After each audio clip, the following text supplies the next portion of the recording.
nibyo hari kuvuga icyorezo cya mpox. Ubundi mpox ni impine y'ijambo monkey cyangwa se inkende, nayo mpamvu iki cyorezo kiri mu kinyarwanda bacyita ubushita bw'inkende. Rero mu 1958 nibwo iyi virusi yagaragaye, igaragara mu nkende, hanyuma bayihanira izina ko ari virusi nyine yo mu nkende mpox. Nyuma yaho rero yaje kuva mu nyamaswa. Mu nkende ni kimwe nuko n'ibindi byorezo bikunda guhera mu biguruka, mu nyamaswa bikagera no mu bantu, iza kugera mu bantu hanyuma ijya uteza ibyorezo ahantu hatandukanye ku isi.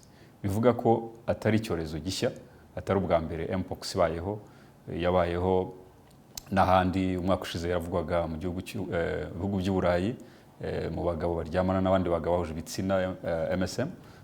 Murabizi imico iratandukana kuri iyi si, ndetse mu mwaka wawubanjirije icyo cyorezo naho cyari muri Leta Zunze Ubumwe za Amerika.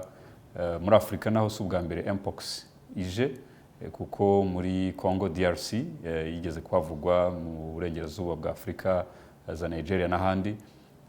Ikiriho ubu gishya ni uko yavuzwe nk'icyorezo gihangayikishije isi, kandi kikaba cyarahereye mu gace duherereyemo, cyane cyane muri Congo DRC, aho usanga 90% ya mpox iri kuvugwa ubu muri iyi minsi ariho ibarizwa. Byagiye rero bigira ingaruka ku bihugu bituranye na Congo, hamwe n'u Rwanda turimo, aho byagaragaye ko hari abavuye bakoze ingendo muri ibyo bihugu, bagera hano tugasanga bafite ubwo burwayi, icyo cyorezo, ndetse bakavurwa. Ubu rero duhanganye nacyo twirinda ko hagira abakomeza kukigaragaraho, cyane cyane ku mipaka, aho ngaho abantu binjirira. Ariko niyo haba hari uwinjiye adafite n'ibyo bimenyetso, akaba yarageze mu Rwanda akagaragaraho mpox, tukaba twamuvura ndetse nabo bahuye nawe bose bagakurikirana. Wakwibaza rero uti mpox yandura ite? Ese ibimenyetso ni ibihe? Mpox ku muntu wayanduye bitwara hagati y'iminsi 3 n'iminsi 14, ishobora kurengaho gato, kugira ngo ibimenyetso bigaragare. Bitangira ari uduheri tuza ku mubiri, cyane cyane mu maso, ku maboko, mu myanya y'ibanga, bishobora no gukwira n'ahandi henshi. Ibyo biheri bikaba birimo utuzi tugenda dutindamo, tukazagera tukuma, kakaba kahunguka uko umuntu agenda akira. Ariko kugira ibyo biheri bijyana kenshi no kugira umuriro, ushobora kuza ari muke, ukaba wanazamuka, ndetse bigasaba ko uhabwa ibinini byo kugabanya umuriro. Ushobora kwishima, kumva ushaka kwishima bya biheri, ndetse bigaca n'intege cyane. Wahuye nabyo birumvikana. Ibyo akenshi bigaragara bikanavurwa nyuma y'ibyumweru 2-3 umuntu aba yakize, ndetse bitagombereye yuko atinda kwa muganga cyangwa se aremba, kuko nk'abo twabonye kugeza ubu abenshi, hafi ya bose, nta n'uwigeze agira ikibazo cyo kuba yaguma kwa muganga cyangwa se ahitanwa n'iyo ndwara. Ibamo ibyiciro byinshi, ariko nk'igaragara ubu ngubu izwi, icyiciro cyitwa CLAD, ni nk'ubwoko bwayo, rimwe B, niryo zina ryayo yagaragara hano, yagaragaye muri West Africa, yari CLAD 2, ndetse ni muri Congo ho bafite na CLAD 1 itari 1B. So ibyo ni ibyiciro byazo, nk'uko muri COVID twagiraga izitwaga Delta, izitwaga Omicron n'izindi.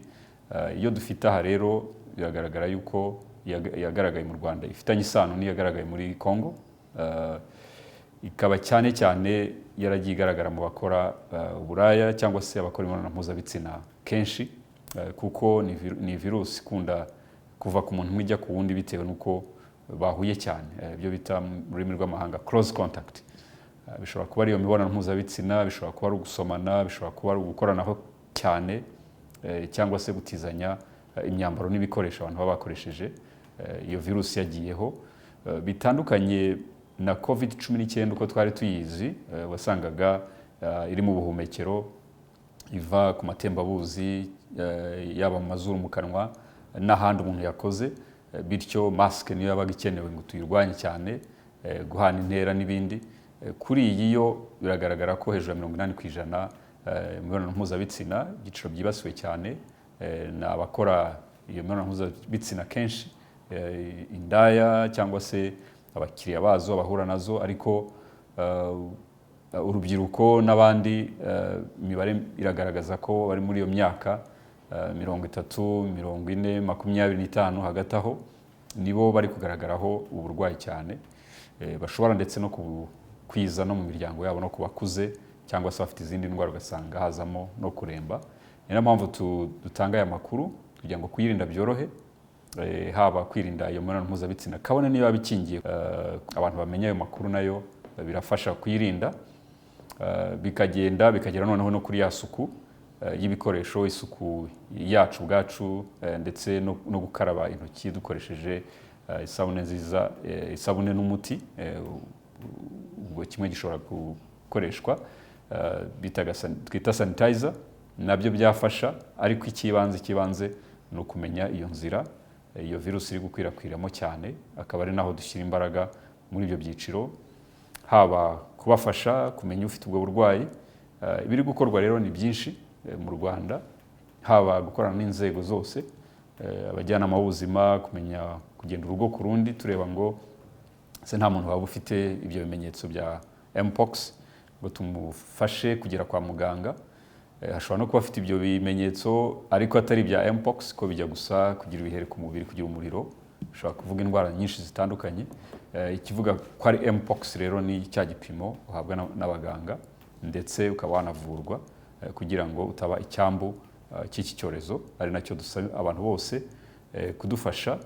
Waba wabwiwe yuko ufite ubwo burwayi, ntabwo ari ngombwa kugumana kwa muganga, ushobora no gufatira imiti wahawe mu rugo, ariko abo muri kumwe mu rugo nabo hari amabwiriza bahabwa kugira ngo bategereze barebe ko nabo ibyo bimenyetso bitaza, bityo kwirinda ko bayijyana aho bari, aho bajya, haba ku isoko, mu kazi, aho bajya gusenga, aho bajya mu yindi mirimo ya buri munsi, kwirinda ko bayikwiza, cyane cyane hari abantu benshi. Turi gukorana rero n'inzego zose mu gihugu ndetse n'abaturanyi mu bihugu, imiryango mpuzamahanga ishinzwe ubuzima, kugira ngo iki cyorezo tugihagarike, kandi birashoboka nk'uko twabikoze ku bindi byorezo.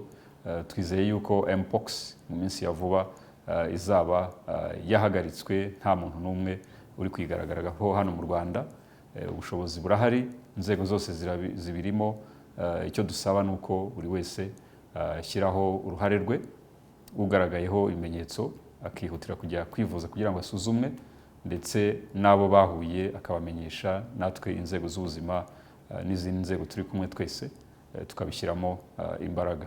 Twizeye gutsinda mpox nk'uko twatsinze ibindi byorezo. Murakoze.